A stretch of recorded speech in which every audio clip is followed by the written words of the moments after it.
지방선거가 관련해가지고 우리가 그 공약 얘기를 하기로 했는데, 원래 이제 지방 그 선거운동 기간 동안에는 중앙선관위 홈페이지에 들어가면 후보들에 대한 공약이 다 올라와요. 그런데 이번에 갔더니 우리가 지금 녹음을 하고 있는데 이 시점에서 하나도 안 올라와 있어요. 제가 봤는데 그 지방선거 후보 접수를 5월 24일, 25일에 해요. 그리고 그 접수 받은 다음에 이제 후보들한테 그걸 받아서 선관위가 홈페이지에 올리잖아요. 그거를 그 28일 그 있는 주에 그걸 해요. 그러면 우리가 그 공약을 실제로 볼 수 있는 날은 한 열흘밖에 안 되는 거예요. 선거 투표 전에. 그렇죠. 원래 일정이 그렇게 빡빡한 거예요? 그 국회의원이나 대선 같은 경우에는 그 정도까지는 아닌데 나도 그렇게 빡빡하다는 거를. 그거 이번에만 그런 거 아니에요? 그러니까 이번에 그 국회 안 열리고 있잖아요. 법이 있어서 네. 선거 며칠 전 이런 게 있어요. 선거법에. 네. 그러니까 이번만 그런 건 아니에요. 그럼 2주 전에 그러면 후보가 픽스된다는 거예요? 근데 그게 선거 며칠 전이 기준이에요? 네. 법이? 예. 후보자 등록 후 며칠 안에 뭐 이런 거 아니에요? 그게 아니라 투표일 기준으로 며칠 전까지 이런 식으로 돼 있으니까 그 전에만 하면 되는 거예요. 2주 전? 그러면 이게 사실은 그동안은 전까지로 되어 있는데 며칠 전까지 되어 있는데 미리 알려줬다면 지금은 그거에 타이트하게 맞추는 거네요, 일정을. 지금 그런 거 같아요. 그게 그 국회 안 열려서 그런 거 아니에요? 그건 아닌 것 같고. 왜냐면 후보자랑 상관없나요? 후보자 등록이랑 국회의원 사퇴랑? 그런 상관없죠. 그러니까 우리가 확인할 수 있는 게 없는 거예요. 그래서 네. 기사를 찾아보고 네. 정당 홈페이지에서 들어가 봤는데 정말 내용이 하나도 없어요. 그나마 정의당은 나와 있는데 너무 부실하게 나와 있고, 그 바른미래당, 자유한국당, 민주당은 아예 없어요. 그러면 이제 그 전에 당원들은 경선 투표를 하잖아요. 네. 제가 민주당 권리당원입니다. 아. 그런데 확인할 수 있는 방법이 정말 하나도 없는 거예요. 민주당 제가 경선 투표를 해야 되는데 네. 그 사람들에 대해서 확인할 수 있는 방법이 그 후보자들에게 오는 문자, 홍보 문자 있잖아요. 그게 다예요? 그게 다예요. 이따위로 돼 있나? 그래서 우선 민주당 권리당원이니까 민주당 홈페이지에 들어가면 당원들이 그 당에 참여할 수 있는 목소리를 낼 수 있는 게시판 같은 것도 전혀 없어요. 민주당 홈페이지에는. 그리고 지구당 홈페이지에 가면 게시판이 하나 있는데 이제 내가 생각했던 것과 비슷한 생각을 하는 사람들이 많은가 봐요. 그런 글을 써놓은 글이 되게 많아요. 그런 요구사항. 네. 당원들이 권리당 맨날 돈 달라고만 하지 말고 당원 목소리를 들을 수 있는 게 뭐가 있냐. 후보자 경선을 해야 되는데 후보자에 대한 정보를 제공해 놓은 게 뭐가 있냐. 이런 얘기를 써놓은 글이 좀 많긴 한데 댓글을 답을 아무도 안 해요. 아무도 안 보나 보다. 네. 그리고 페이스북을 하면 그 후보자들 의원들이나 그런 그룹들 있잖아요. 그룹이나 페이지. 근데 거기다 욕을 써놔요. 하지만 어느 누구도 댓글을 달지 않아. 그래서 예를 들면 민주당 인천광역시당 디지털 홍보위원회인가 이런 식으로 해가지고 있는데 거기다가 글을 써놔도 거의 욕에 가까운 글을 써놔도 아무도 댓글을 달지 않아요. 그러니까 민주당이 민주적인가라고 말을 하면 권리당원이라는 사람의 입장에서는 전혀 그렇지 않아요. 그 사람들은 우리가 무슨 말을 해도 전혀 답을 하지 않고 우리가 말을 할 수 있는 것도 전혀 제공되지 않고 민주적인 것까지 안 가도 그냥 유령 유령 사이트? 예, 그리고 그 있잖아요. 그 정당 후원 제도가 부활하면서 돈 달라는 소리는 계속하죠. 그게 10만 원까지 공제되죠. 1년에 10만 원까지 공제가 되죠. 소득 공제가. 제가 이제 지난 12월에 인천시의회에 좀 누구 보러 갔다가 들은 말인데, 민주당에서 시의원, 구의원 그 출마할 사람을 막 찾고 있다는 거예요. 근데 출마할 사람이 없냐? 12월이면 그때도 막 지지율 높을 때니까. 네. 근데 민주당 그 사람 구하러 다니는 사람이 그랬다는 거예요. 나가겠다는 사람은 많은데 내보낼 만한 사람이 없다. 그러니까 결격 사유가 있다는 거네요. 그 좀 눈에 띄는. 그래가지고 이번에 민주당 그 의원 후보, 뭐 구의원, 시의원 후보나 뭐 이런 사람들 다 쭉 보다 보면 사람들이 여기저기서 찾아낸 사람들이 많은데, 그러니까 지난 두 정권 때 이명박, 박근혜 부역자들이라고 할 만한 사람들이 대거 민주당에 입당을 해서 민주당 후보로 대거 나왔어요. 그런데 사람들이 그거를 이제 SNS에 막 올려서 이거 뭐냐라고 물어보고 뭐 욕하고 하지만 민주당에서는 전혀 대답을 안 해요. 그거에 대해서. 그걸 받아준 거 자체가 어이가 없네. 권한이 다 이렇게 쪼개져 있는 거 아니에요? 지역. 지역, 그러니까 공천은 어쨌든 중앙당에서 도장을 찍어야 되는 거고, 그 우리는 지역에서 경선이라는 제도로 상향식 공천을 하는 경우도 있고, 중앙당에서 전략 공천이라고 해가지고 찍어 내려주는 방법이 있잖아요. 근데 그런 거에 대해서 알 수 있는 게 전혀 없죠. 그냥 투표하라는 문자만 미친 듯이 오고 정말 미친 듯이 와요, 후보들한테. 그 용인에서는 왜 오는 거야 도대체? 난 용인 가산 적도 없는데. 어떻게 알고? 여기는 내가 지역구라서 지역 그 인천 지역 시당에 거기 뭐지 등록이 돼 있으니까 오는 건 이해하겠는데, 딴 지역에서도 와요. 미치겠어 아주. 그래서 우리가 공약에 대해서 이번에 얘기하려고 했지만 아무래도 공약 확인이 안 되니까 그거는 얘기 못 하겠고, 우선 제가 준비한 거는 정책 제안. 이번에 이제 들어간 당선되는 사람들은 이걸 해줬으면 좋겠다라는 것 중에 이제 하나 얘기를 할 거고요. 그리고 이사장께서는 네. 부평구 지난 홍미영 구청장 이제 뭐하지? 이번에 경선 떨어져가지고.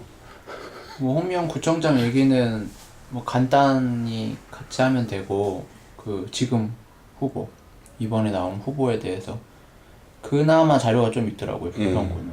그래서 그거 그러면 먼저 그거 얘기해 주실까요? 부평구 홍미영부터 얘기할까요? 홍미영 씨?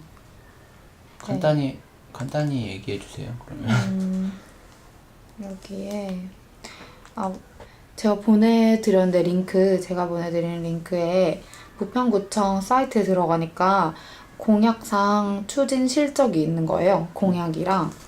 근데 이게 다른 뭐 포항이나 이런 데도 찾아봤는데 이렇게 추진 실적이 자세히 몇 프로 뭐 이행됐는지 나오는 사이트는 그렇게 많지는 않았어요.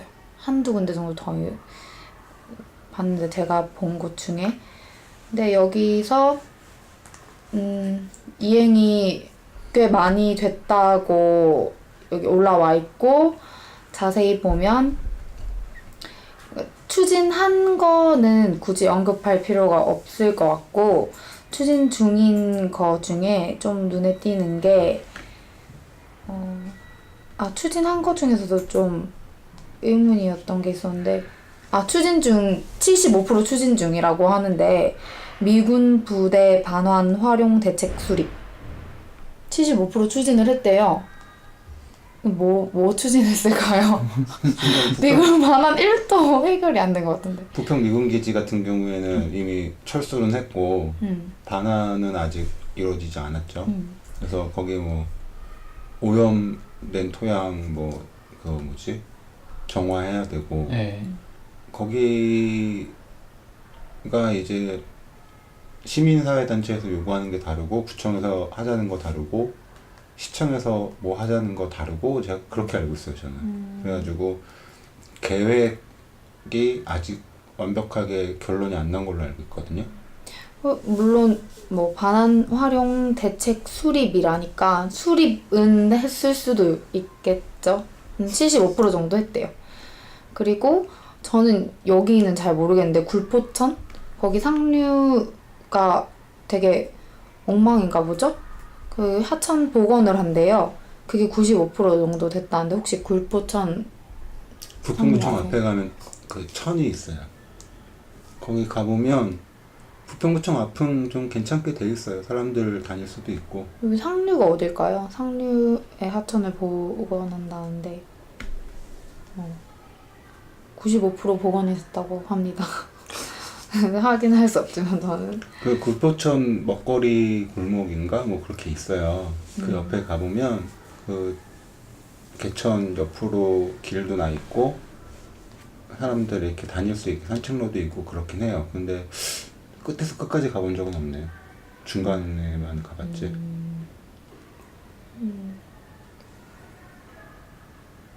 뭐 추진한 게 되게 많은데 이게 실제로 딱 어떻게 추진됐는지 문서를 일일이 제가 보진 않아서 잘 모르겠는데 재정 건전성을 강화하고 뭐 구정 운영에 주민 참여를 확대하고 이게 다 100% 완료라고 돼 있어요.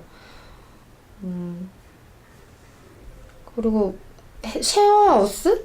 이걸 사업을 실시했대요. 쉐어 주택 아세요? 부평형 쉐어 주택 들어보신 적 있으세요? 처음 들어봤는데? 이거를 했는데 100% 완료가 됐대요. 사업을 실시해가지고. 그리고 도로를 정비했고. 그거 있잖아요. 그 홍미역 저기 백운역 앞에 가면 예전 안기부 자리 거기 반환받아가지고 거기다 부평 아트센터 지었잖아요. 그게 이제 어쨌든 홍미역이 한 거죠. 역시 건설이 좋죠. 뭐 하나 짓는 걸 크게. 계획 수립 뭐 이런 게 되게 많네. 그리고 사회적 기업이랑 협동조합을 육성하고 있대요. 98% 완료됐고. 그리고 중소기업 육성 기금을 지원하고 있대요. 이거 100% 완료됐고. 재난 체험이랑 안전교육 그 확대했다는데 삼산동에 그 안전체험센터 그거 있잖아요. 소방 안전체험센터. 네, 그거 그 민방위 건물 있어요. 그것도 여기서 지은 건가? 네, 제가 가봤는데 그건 좀 할 말이 저도 좀 있긴 한데 왜 직접 가봤으니까 어떻게 운영되고 건물은 좋아요. 근데 여기 민원 간 김에 또 민원도 좀 하나 넣고 오고 그랬는데 왜요? 그것도 뭐 국비랑 구비가 거의 비슷하게 들었던 것 같고 시비가 거기에 한 50% 가까이 들었던 것 같은데 거기 가면 이제 뭐 안전시설이라는 제가 볼 때 유치원생들 안전시설이에요. 근데 시설은 뭐 상관없어요. 어떻게 어쨌든 뭐 그 상황에 따라 이제 뭐 여건에 따라 하는 건데 교육이 정말 쓸데없이 엉망이에요. 그러니까 그 강사가 뭐 12명 이렇게 운영하는데 도대체 무슨 일을 하는지도 모르겠고 서로 무슨 일을 하는지도 모르고 상대방이 무슨 일을 하는지도 모르고 물어봐도 거기서 뭐 하나 물어보려고 5명이랑 얘기를 했어요. 저 사람 가라 저 사람 가라 뭐 모른다. 그리고 뭐 얘기하면 도대체 뭐가 불만이냐라고 하는데 아니 말하는 사람한테 뭐가 불만이라고 하면은 불만 얘기하는 게 아니라 문제를 얘기한 거잖아요. 뭐 자동차 안전교육이라고 조그만 횡단보도를 만들어놨어요. 그리고 거기다 차를 하나 갖다 놓고 차에 앉아서 안전벨트를 매래요. 차에 타면 안전벨트를 매야 된다고. 차에 타서 안전벨트를 매면 차가 횡단보도 앞에 설치되어 있는데 한 50cm 움직여서 불이 깜빡깜빡 삑 하고 다시 뒤로 와요. 이게 그 횡단보도에 정지한 액션인가 봐요. 그럼 다시 내려요. 이게 교육이거든요. 제가 볼 때 그거 설치하느라고 몇 천 원 들었을 것 같은데 적어도. 그리고 뭐 해상안전이라고 간이 배가 설치되어 있고 바다로 보이는 곳에 이렇게 볼 같은 게 있어서 빠져도 안전하게 돼 있더라고요. 이제 뭐 경보에 올리면서 배가 그 배 모양이 기울어요. 그리고 흔들리고 이제 구명조끼를 메고 그 폴에 뛰어내리는 게 교육이에요. 솔직히 무슨 교육이 되는지 모르겠는데 교육 내용도 무슨 뭐 자기가 박사학위를 받고 뭐 자기의 경력에 대해서 얘기를 한 다음에 자기가 유일하다고 좀 자랑 같은 걸 하고 이제 지침, 가장 중요한 지침은 선장의 지시에 따라라. 근데 배가 너무 기울면 뛰어내려라. 그리고 배가 너무 기울어서 뛰어내리는데 물에 젖으면 안 된대요. 그러니 가능하면 늦게 뛰어내리라는 거예요. 왜냐면 먼저 뛰어내리면 바다에서는 오래 버티지 못하니까. 그리고 설령 혹시 뛰어내렸으면 가능한 물 위로 올라와 있으라는 거예요. 뭐 어떤 물건이든 위에. 그러니까 다 무슨 말인지 제가 볼 때는 1도 이해가 안 돼요. 그러면은 도대체 박사학위만 있어야 언제 뛰어내려야 이해할 되나? 15도 이상 기울면 뛰어내리라는 거예요. 저만 유일하게 물어봤어요. 그것도 다들 다 딴짓하고 있죠. 그거 뭐 별로 말도 안 되는 소리 앞에서 하고 있으니까. 그래서 그럼 15도를 어떻게 아냐? 그럼 머리 위에 책을 올리고 뭐 수평선을 보고 뭐 하라는 거예요. 물론 그 방법을 알 수 있을 것 같은데 그 상황이 그걸 하고 있겠냐고요. 그러니까 물론 그분도 뭐 상위 어떤 지침이나 안전 매뉴얼이 없으니까 그렇게 본인이 이제 얘기했겠지만 이거에 10몇억을 들여서 연간 운영비가 그분들 연봉을 뭐 2천 주겠어요? 뭐 더 줄 거 아니에요. 장기적으로 따지면 거기에 그 돈으로 뭐 다른 걸 하는 게 낫지. 뭐 이건 갑자기 제가 좀 이따 할 얘기인데 갑자기 얘기 나와서 그렇게 얘기했어요. 그러니까 이런 재밌는 경험을 했어요. 제가 예. 가본 데랑 다른 데인 것 같아요. 제가 가본 데는 소방안전체험센터? 뭐 이런 송도에 있는 거 거였는데 아니에요? 그런가? 정확히 위치는 모르겠어요. 선산동이었던 것 같은데? 그래? 응. 아무튼 그 정확히 버스 이게 타고 가가지고 층마다 그러면- 다를 거예요. 아마 건물 빌딩 같은 거지 않았어요? 네. 그리고 거기서는 막 뭐 이렇게 재난 뭐 상황에 화재 대피 훈련을 할 수 있거나 뭐 지하철에 불이 나서 연기가 막 오고 뭐 그런 거나 아니면 막 포구 체험하고 뭐 이런 거. 맞아요. 거기 그게 맞아요? 맞는데 그 중에서 두 가지를 저는 한 거예요. 그 두 가지 해상 안전이랑 교통이고 나머지 그런 풍수의 체험관이 있는데 그건 제가 안 해봤으니까 뭐라고 말할 수는 없는 거고. 저는 그거 꽤 괜찮다고 생각했었거든요. 그 두 개는 지하철 대피하는 것도 뭐 물론 아주 훌륭한 건 아니지만 초딩들이나 뭐 유딩들이 하기엔 좀 괜찮다고 생각해요. 거기 안에 지하철이 있더라고요. 지하철 이렇게 안에 꾸며놨더라고요. 지하철처럼. 그러니까 실제 우리는 현실에서 대피 훈련을 하잖아요. 가끔 지하철 뭐 몇 시 10분부터 20분까지 운행이 중단됩니다 하고 대피 훈련 하잖아요. 그 역에 막 그 역 주변에 소방차 막 열 몇 대씩 와가지고 막 교통 난리 나고.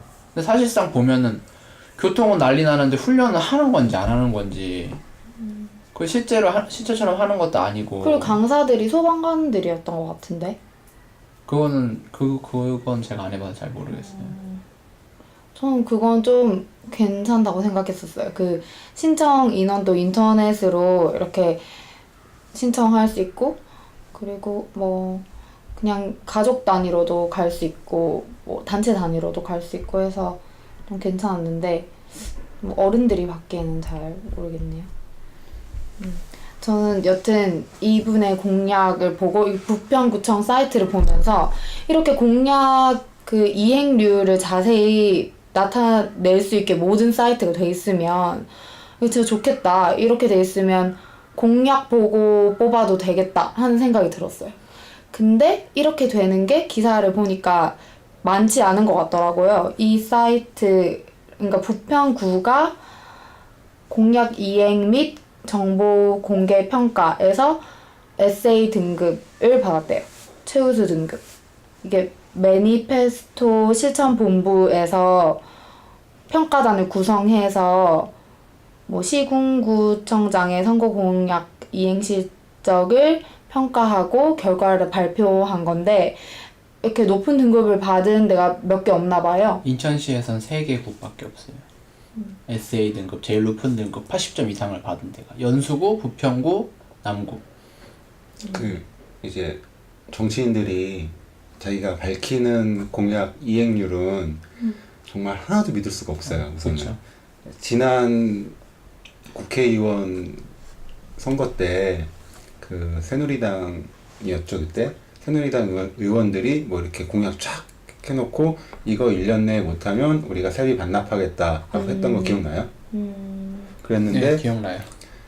거의 1년 다 될 쯤에 갑자기 통과도 안 될 법안을 미친 듯이 내놓고 우리 이행 다 했다 이렇게 했었잖아요. 그냥 요렇게 보면 알 수가 없는 거구나. 아 근데 이제 매니페스트 그 본부는 일종의 시민단체인데 그거예요. 그러니까 예를 들어 이렇게 선거를 하면 공약을 보고 이게 공약이 실현 가능성이 있는 공약인가, 예를 들면 또 돈이 들어가면 재원은 어떻게 마련할 것인가 이런 것들을 쭉 확인을 해서 그 지들끼리 평가를 해가지고 발표를 해요. 그런 데거든요.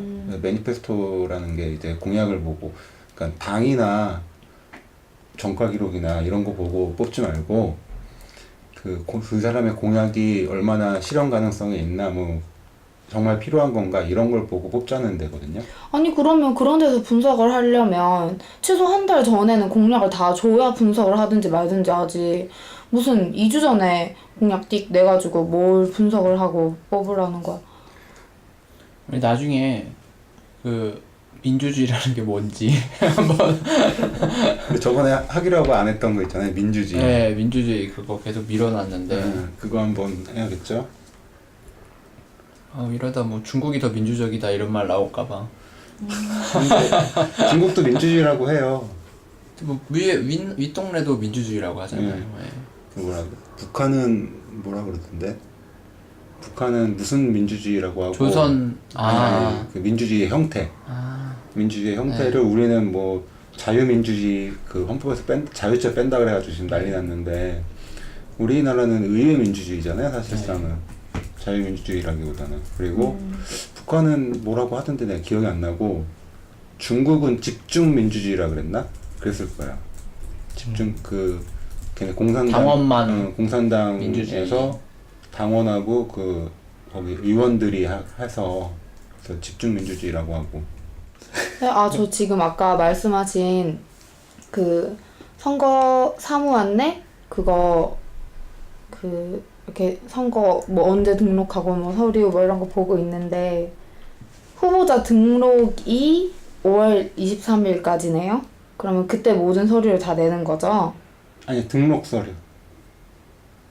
후보자 등록하겠습니다. 이게 이름 써가지고 그 서류를 25일까지 내는 거고, 그 다음 주에 포스터라든가 공약집이라든가 이런 걸 그때 내죠.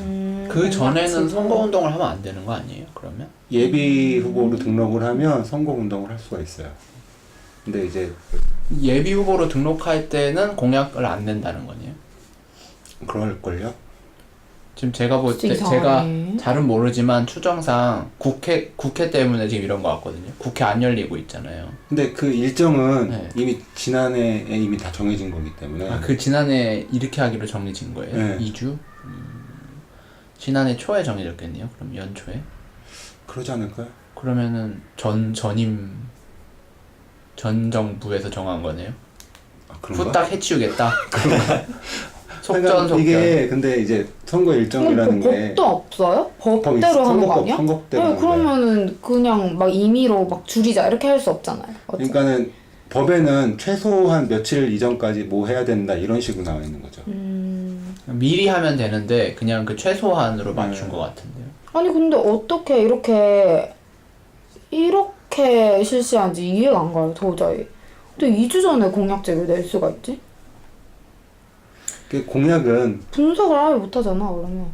인터뷰할 때 얘기 많이 하죠. 아니 그걸 공약 일일이 다 때문에 찾아보고 그랬어요. 있냐고. 뭐 사람들이 한가에 빠졌나?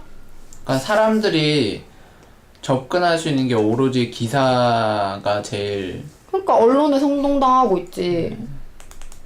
그러니까 근데 전임 후보에 대한 공약은 사실 할 얘기가 별로 없잖아요. 왜냐면 본인이 이렇게 했다라는 것밖에 보고 할 얘기가 없으니까, 우리가 직접 거길 가보거나 비포 애프터를 비교할 수 있지 않은 이상은. 그 선관위에도 보면 현재는 안 나오고 그러니까 그게 이제 아직 안 낸 거죠. 안 냈으니까. 그러니까 이렇게 하면 안 되죠. 지금 이제 선거가 한 달 전인데 지난 선거 공약이랑 당선인 공약만 띡 나와 있으면 어떡해. 법을 바꿔야 될 것 같아요. 말이 안 된다 이건 진짜. 뭐 어떻게 투표를 하라는 아마 거야? 우리나라 사람 대부분 그렇게 생각할 거예요. 근데 네. 대부분 모르죠. 찾아본 적도 네. 없잖아, 솔직히 말해서. 아 근데 그 매니페스토라는 그런 뭐 시민 단체가 운영이 되려면 그런 사람들이라도, 그러니까 관심 있는 사람들을 분석할 수 있게 해줘야 될 거 아니에요. 근데 그런 사람들조차 분석하고 막 할 수 있는 기간이 없잖아요. 분석 일주일 하고 그럼 일주일 만에 뭐 이 사람들 등급 매겨가지고 이렇게 띡 하면 진짜 별로인 것 같아요. 예비 후보 등록할 때부터 정책을 내야지. 올리라고 해야지. 예비 후보 등록 서류 낼 때 그럼 뭐 하는 거야? 내가 뭐 하겠다고 계획도 없이 그냥 내나? 이름만 띡 적어가지고? 네. 그러니까 그거 말이 안 되잖아요. 그럼 그게 뭐야? 그래서 그럼 뭘로 사람을 어떤 기준으로 후보 등록을 하는 당으로 거예요? 뽑는 거잖아요. 그래서 공천 받으려고 이렇게 애를 쓰잖아요, 사람들. 근데 진짜, 예비 진짜 후보에 등록 안 했다 그래서 이상한 제도다. 나중에 최종 후보 등록할 때 못하는 건 아니에요. 그러니까 예비 후보는 선거운동 하려고 등록하는 거야, 사실상. 그러니까 우리 길거리에 보면 명함 같은 거 나눠주잖아요. 네. 이걸 하려면 예비 후보 등록을 해야 돼요. 예비 후보 등록을 안 하면 그걸 못 해요. 그러니까 법이 이렇게 돼 있으니까 예비 후보 등록해가지고 하는 게 명함 나와주고 자기 얼굴 알리고 이거밖에 없잖아요. 결국 얼굴 보고 뽑고 사람들이 뽑을 수 있는 거는 뭐 저 사람 나쁜 짓을 했나 안 했나 보고 뽑고 결국 사람 보고 뽑는 거잖아요. 또 그럼 또 계속 이걸 반복하겠지. 그래서 지금 사람한테 배신당하고 이렇게까지 왔잖아요. 그렇게 계속 그러니까 해와가지고. 사람 보고 뽑으면 안 되죠. 정책을 보고 뽑아야지. 정치인인데. 이명박 대통령 때도 4대강 그 운하? 대구나. 네, 그 공약을 내걸었고 뽑았죠. 그 공약을 추진했죠. 뭐 너무 문제가 있다고 해서 뭐죠? 그 4대강 사업, 4대강 정비 사업으로 이름 바꿨지만 뭐 실상 똑같다는데 공약을 너무 잘 지키셔서 근데 그것도 있어요. 그 이명박 같은 경우에는 첫 번째 공약 1공약이 대운하 사업이었잖아요. 근데 뽑은 사람들이 그거 하지 말래. 그러면은 왜 뽑은 거야? 첫 번째 그러니까 공약이 사람 보고 대운하인데? 뽑으니까 이런 사람 보고 거지. 뽑는 정책이랑 상관없이 당 보고 뽑고. 유명한 CEO. 그리고 네. 우리가 놓친 게 있는데 예전에 이명박 대통령 나올 때 한나라 새누리당 경선할 때 박근혜가 이명박이 대통령이 되면 이렇게 된다. 이명박은 박근혜 대통령이 되면 이렇게 된다. 라고 다 폭로를 했는데 예언서. 그게 그대로 다 이루어졌어요. 현자들이요, 아주. 사람들이 아무도 관심이 없는 거지. 근데 이명박은 박근혜가 저렇게 될 것이라고 예언한 게 다 맞았고 박근혜는 이명박이 되면 저렇게 될 것이라고 얘기했던 게 다 맞았어요. 갑자기 사이드로 빠지긴 했는데 전 사람들이 관심이 없었다기보다는 설마 했던 것 같아요. 설마 지금 저 말대로 되는 거면 저 두 명은 지금 여기에 있어서도 안 되는 사람들인데 저 말이 어느 정도 사실이라면 설마 그렇겠어? 공격하는 거지? 이렇게 생각했던 것 같아요. 우리나라 사람들 되게 착하고 순수하니까. 이번에 이제 성남시 은수미 의원 네. 그 뉴스는 봤죠? 못 봤어요? 뉴스는 못 봤는데 무슨 조폭 뭐. 아, 은수미 의원이 지난 국회의원 선거 때 떨어지고 야인 생활을 하고 야인이라고 하기도 뭐하지. 근데 거기서 어떤 기업가가 그거야 그 차량과 운전기사를 제공해줬다. 근데 그 사람이 조폭이다. 그래서 은수미가 조폭과 연루가 돼 있다. 라고 조폭이 좋은 일 하네요. 정치 지원도 하고. 아 근데 네. 이권. 근데 문제가 뭐냐면 은수미 의원이 그거에서 세세하게 반박을 했어요. 인터뷰를 한 걸 내가 들었는데 그러니까 계속 받은 게 아니라 그러니까 은수미 의원이 있고 지지자들이 있으면 그 사람들이 자원봉사 형태로 그런 일을 여러 명이 돌아가면서 했는데 그 중에 한 명이었고 그리고 은수미 의원은 실제로 그 사람이 운전하는 차를 몇 번 타긴 했지만 진짜 말 그대로 몇 번 탄 거예요. 몇 번 탔던 거고 그 사람이 조폭인지도 몰랐고 그 은수미 의원은 기본적으로 버스 타고 전철 타고 다니던 사람이고 그 사람 은수미 의원이 그래가지고 그 뭐냐 자기 버스카드 찍으면 그 기록이 있으니까 그 기록을 다 공개를 했어요. 내가 이렇게 타고 다녔는데 그 사람 차를 왜 타고 다니냐, 타고 다녔겠냐 라고 했고, 그래서 내가 볼 때는 은수미 의원은 지금 나온 것만 보면 은수미 의원은 모함을 당한 것 같아요. 근데 뭐 여론에 따라 달라지는 거니까. 그거는 결과는. 근데 어쨌든 뭐 수사가 진행될 것 같으니까 그거 나오면 알겠지만 지금 나온 걸로만 보면 내가 은수미 의원은 모함을 당한 거고.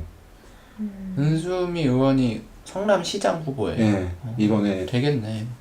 근데 야 지금 지지율도 1위예요. 네, 뭐 잘은 모르겠지만 성남시 무슨 후보가 압도적이라고 하는 게 은수미 아니에요? 은수미 의원이 지금 뭐 45%? 이 정도 나오는 것 같아요, 지지율이. 대단하다. 성남을 어떻게 그렇게 바꿔놨지? 성남이 원래 민주당 안 뽑아주던 동네잖아요. 그러니까 그때 그거였죠. 이재명 되기 전에는 계속 그 새누리당 쪽 사람이 하다가 재정 파탄 나고 거의 디폴트까지 갈 위기 상황에서 은수미가 국회의원 아니에요? 지금? 아니 국회의원 떨어졌대요. 아, 떨어졌구나. 떨어졌다. 아, 그래가지고 이재명이 됐는데 이재명이 흑자로 바꿔놨고, 그리고 이재명이 이제 할 만큼 다 해가지고 성남시 못 나가니까 경기도 지사 나갔고, 그 자리에 이제 은수미가 국회의원 떨어져가지고 할 거 없으니까 거기 나간 거죠. 많이 옆으로 빠졌는데 지금 저희가 얘기한 결론은 지난 공약은 크게 뭐 별로 확인할 것도 없고 믿을 것도 없다 이런 네거티브한. 아니 근데 믿을 게 없더라도 이렇게 그러니까 지금 이 믿음직스럽지 않는 이 진행률을 공개한 곳조차도 몇 곳 없어요. 예, 없어요. 이게 그나마 많은 구청 사이트를 뒤져봤는데 거의 없어요. 거의 자기 공약 그냥 아주 그냥 표 하나로 딱 정리해서 딱 올려놓은 거밖에 없고. 이걸 처벌할 수는 없나? 공약을 안 지켰다고. 공약 안 지켰다고 처벌할 수 있는 네. 방법은 없죠. 그리고 그러니까 공개라도 그렇고. 의무로 했으면 좋겠어요. 그리고 진행률. 정보공개법이 생긴 것도 몇 년 안 됐잖아요. 네, 뭐 공개 안 하잖아요. 정보. 노통 때 생겼나? 노통 때 생겼죠. 네, 안 그래가지고 한대요 다. 우리가 정보공개 청구를 요청을 해야만 거기서 정보를 주는 건데, 요청해도 안 그렇게 하면 안 준다는데. 되지. 필수로 올리게 해야지. 아니 요청해도 안 정책 보고 준대. 사람 뽑는 건데 정책 이행률을 왜 공개를 안 해? 왜냐면 그거를 어떻게 확인할 건데. 그러니까 확인 못 하더라도 완전 생판 안에 그러니까 업무 추진 그 실적이나 뭐 이런 게 있을 거 아니에요. 그런 거를 이제 예를 들면 그 정보공개 청구를 했을 때 당연히 줘야 하는 정보는 그냥 다 공개를 해버리면 돼요. 근데 공무원 입장에서 공개하기 싫지. 그래서 거부한대잖아요. 뭐 업무상의 비밀, 뭐 업무 추진에 대해서 문제가 생기니까 비밀 공개할 수 그러면 없다 이제 이렇게 되고. 뭐 참여연대나 이런 큰 시민단체 같은 데는 그럴 경우에 이제 행정소송을 해서 받아내긴 하는데, 보통 개인이 하면 소송까지 갈 만한 여력이 없죠. 그래서 정보는 뭐 공개해야 되는 거고, 이번에 그 봤는지 모르겠는데 JTBC에서 국회의원들이 돈 어떻게 썼는지 그걸 정보공개 청구를 해서 받았거든요. 그래가지고 뭐 그 김기식 때문에 이번에 낙마한 것 때문에 이전 의원들 돈 어떻게 썼는지를 다 선관위에 정보공개 청구를 해서 받았어요. 근데 문제가 뭐냐면 국회의원이 돈을 쓰면 그 회계, 이게 뭐 엑셀로 하든 뭘로 하든 회계 자료가 있을 거 아니에요. 그거를 중앙선관위에 넘겨요. 중앙선관위에 넘기면 중앙선관위는 그거를 세 달일 거예요. 세 달인가 홈페이지에 올려놓은 다음에 다시 내려요. 티만 내는 거네요. 티만 공개했다는. 그렇죠. 그리고 중앙선관위는 그게 되게 웃긴 게, 나 저번에 아마 추정 60분인가 여기서 나왔을 건데, 만약 엑셀로 이렇게 돈 들어온 거 나간 거 이렇게 쓰잖아요. 그러면 쭉 계산해 보면 나올 거 아니야. 잔액 얼마 뭐 이런 네. 식으로 쓴 돈 얼마, 들어온 돈 얼마, 잔액 얼마. 안 맞아. 확인을 안 한다는 거죠. 안 맞는데 이거를 선관위에서 뭐라고 할 수도 없고 사람들이 보질 않기 때문에 이거를 뭐 선관위가 그런 권한이 없는 거 아니에요? 권한이 없겠죠. 걔네들은 받아서 공개하는 그럼 왜 거죠. 공개하고 그걸 왜 만들어? 그러니까 그거 이게 달아라 할 거야. 공개하는 건 선관위 일이고 계속 계속 책임을 물을 수는 없고. 3개월만 공개하는 게 아니라 계속 공개를 해놔야지 뭔가 이슈가 생겼을 때 그걸 보는데 이번에 JTBC는 선관위 요청을 해서 지난 의회 때 19대 의원인가요? 진원이가? 19대 때 의원들의 모든 그 회계 자료를 받아가지고 그때 다시 다 분석했다라고 하는 거죠. 그런 뉴스가 나왔죠. 근데 뭐 우리나라 현실은 뭐 열악하잖아요. 그런 거는. 가장 큰 갈 문제가 길이 이제 정보 공개를 안 하는 게 가장 큰 이렇게 문제예요. 투명성이 없어가지고 뭐 하나 제대로 굴러가긴 하겠어요. 다 빼먹긴 해도 빼먹지. 정보 공개도 근데 이게 이건 제 생각이지만 그런 정보 공개가 되려면 100% 정보 공개를 해야 된다는 사람이 많지 않으면 공개가 안 된다고 생각하거든요. 그러니까 일부 사람들이 예를 들어서 그런 거면 정보 공개를 해야지. 그럼 예를 들어서 국방 정보를 공개해야 되냐라고 하면 그건 안 되지라고 생각하거든요. 근데 그러면 공개해도 될 정보도 안 되거든요. 실제 현실이. 그럼 국방만 빼고 할 거냐 하면 전부 다 찬성할걸요? 근데 국방만 뺀다는 그런 게 아니라 국방상 이제 침해가 된다라고 판단되는 것을 뺀다라고 하면 그 판단은 누가 하냐는 거죠. 그 자료를 갖고 있는 사람이 판단하는 거기 때문에 갖고 있는 사람이 이건 안 될 것 같다라고 하면 공개가 안 되는 거예요. 그러니까 예를 들어 정보공개법을 만든다라고 했을 때 거기다가 그 공개하지 않아도 될 만한 자료의 성격을 명확하게 해놔야죠. 예를 들어 국가안보에 문제가 된다라고 하면 그거는 공개하지 않을 수 있다라고 할 대비로 정할 수 있다라고 그러니까 그런 그렇게 해 나는 것도 좀 문제 같아요. 왜냐면 해외 같은 경우에는 우리나라가 뭐 프랑스 국회의원이 어디서 뭘 먹고 어디를 가서 뭐 어느 숙소에 묵을 걸 정보를 공개하면 정보를 주는 나라가 있대요. 뭐 이렇게 꼭 프랑스가 아니더라도. 그러면 우리나라 같은 경우에는 국내에 있는 언론이나 국내에 있는 사람이 국회의원에 대한 그런 세세한 정보를 받아볼 수가 없잖아요. 자기들이 그런 거 관리도 안 할 테고. 왜냐면 국회의원이 얼마나 이제 국가의 하나의 기관이잖아요. 그 한 사람 한 사람. 그러니까 안 된다. 국가안보상 안 된다. 뭐 안전보호상 안 된다. 이래버리면. 근데 우리나라 사람들은 일부가 필요하면 전쟁도 해야지 라는 사람들이 일부 있기 때문에 정보 공개가 물론 군사 긴장이 완화되면 모르겠지만 현실은 그런 것 같아요. 정보 공개조차도. 그러니까 국방에 관한 것도 그 뭐지 우유가 군인들 보면 우유 이렇게 주거든요. 우유가 몇 개 납품됐는지 얼마에 납품됐는지 이런 건 사실 국가 안보랑 전혀 상관이 없거든요. 근데 그것도 군인들이 판단하기에는 국가안보랑 관련이 있다고 하는 거 아니에요? 그렇죠. 네.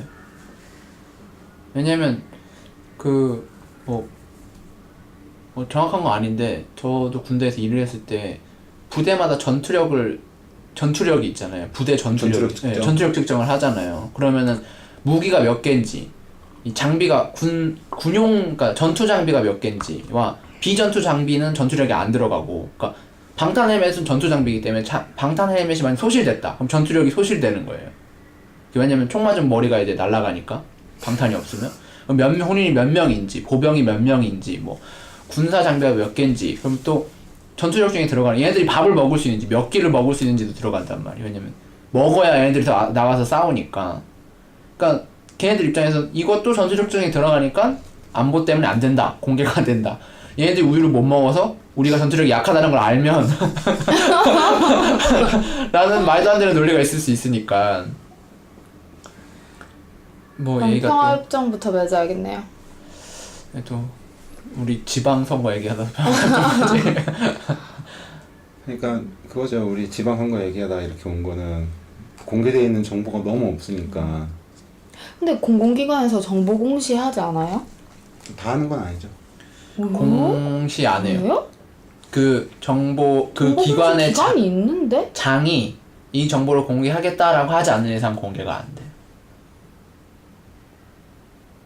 외부에서 요청해도 요청하는 자료는 당연히 공개하기 싫은 자료일 거 아니에요. 그래서 정보 공개 청구 요구를 했을 때 그 이제 당연하게 정보 공개 청구 요구가 들어오면 그 공개해야 되는 자료의 그 리스트도 있거든요.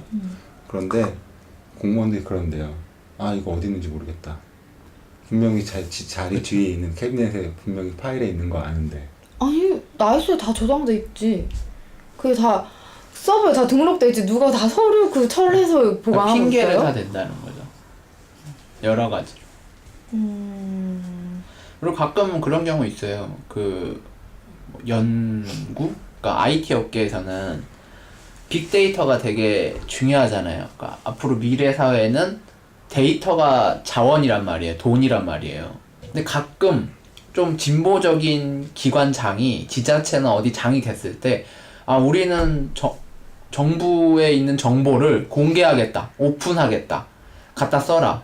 이런 공공이익을 써라라고 하고 가끔 빅데이터를 오픈해요. 그것만 노리는 회사들이 있거든요. 그리고 말도 안 되는, 그러니까 그래서 어느 구의 교통정보에 모든 교통정보를 다 이제 오픈을 하는데 그냥 오픈하는 게 아니라 특정 업체를 선정해서 그 업체한테 이걸 가공할 수 있는 걸 권한을 먼저 주겠다는 거예요. 단 공공에 써라. 단 공공의 공공 역할을 쓰고 이 사업이 마무리되면 그 데이터를 사용할 수 있는 권한 일부를 주겠다는 거예요. 그럼 그 기업인들이 하는 말이 이 바보들이라고 한단 말이에요. 이게 얼마짜리 정보인지 알고 공개를 하고 이렇게 권한을 일반 기업한테 주는지 아냐고. 구글도 지도 정보 이런 거 가져가려고 계속 애쓰잖아요. 왜냐면 나중에 그런 공공 데이터들이 다 그 시장 정보잖아요. 이 세상에 어떤 수요가 발생할 거고 어떤 니즈가 있는지를 파악할 수 있는 정보이기 때문에 그걸 못 가져서 안달인데 그걸 공개해서 뭐 자기들이 원하는 사업 조금 해주면 데이터를 주겠다? 사용할 수 있는 권한을 주겠다? 이거 무조건 따야 된다고. 그런 거 노리고 그걸 세이브하는 기업이 있거든요. 당장 그걸 현금화시킬 수 있는 비즈니스 모델이 없어도 갖고만 있으면 나중에 돈 들고 찾아온다고. 그걸 비즈니스화 할 수 있는 기업이 그 데이터를 돈 주고 살 거니까 라고 하더라고요. 그러니까 아예 오픈해버리면 그걸로 경쟁을 해버리는 게 나을 텐데 그냥 하나부터 열까지 다 그냥 문제가 많네요. 이제 요거랑 떨어져 있는 얘기긴 한데 공무원 얘기 나와서 하는 거예요. 4차 산업 얘기가 많이 나왔잖아요. 한동안 지금도 나오고 있지만 그래가지고 공무원 행자부인가? 어딘지 기억 안 나는데 나왔던 것 중에 하나가 4차 산업 관련해서 자격증을 만들겠다 라고 발표를 했어요. 자격증병도 도졌네요. 다 자격증 만들고. 그건 모든 사람들이 다 미친놈이라고 하고 있는데 분명히 그 아이디어 낸 공무원은 칭찬받았을 거란 말이지. 그래가지고 뭐 4차 산업 블록체인 있고 뭐 3D 프린터 있고 뭐 몇 가지 더 있었어요 그때. 근데 우리나라는 자격증이 그냥 쓸데없는 자격증이 너무 많아요. 저번에 한번 얘기했죠 제가. 자격증 있는 애들이 공무원 시험 보려면 공무원을 그 기간에 들어가려면 자격증이 있어야 되는데 가서 봤더니 나보다도 못하는 애들이 거기가 있더라. 난 자격증이 없는데. 근데 우리나라는 자격증 그것도 저는 시장 구조 때문에 그런 것 같아요. 그러니까 이게 취업이 됐잖아요 우리나라는. 그러니까 기업이 담당해야 될 일부 직업 숙련도 관련된 교육. 어떤 사람을 초보일 때 뽑아서 기업이 이 사람을 키우잖아요. 왜냐면 이 사람을 제대로 쓰기 위해서는 그런 과정이 필요하니까. 그 사람한테 월급 줘가면서 회사 일을 가르쳐서 회사의 숙련자로 만드는 건데 그걸 지금 우리는 이명박 대통령 때부터인 것 같은데 그걸 정부가 담당하잖아요. 회사에 들어가기 전에 이미 회사에서 쓸 수 있는 사람으로 만들어야 되잖아요. 그러기 위해서 모든 교육비를 개인이 쓰고 기타 근데 그걸 확인하기 위한 그 기준이 자격증인 거잖아요.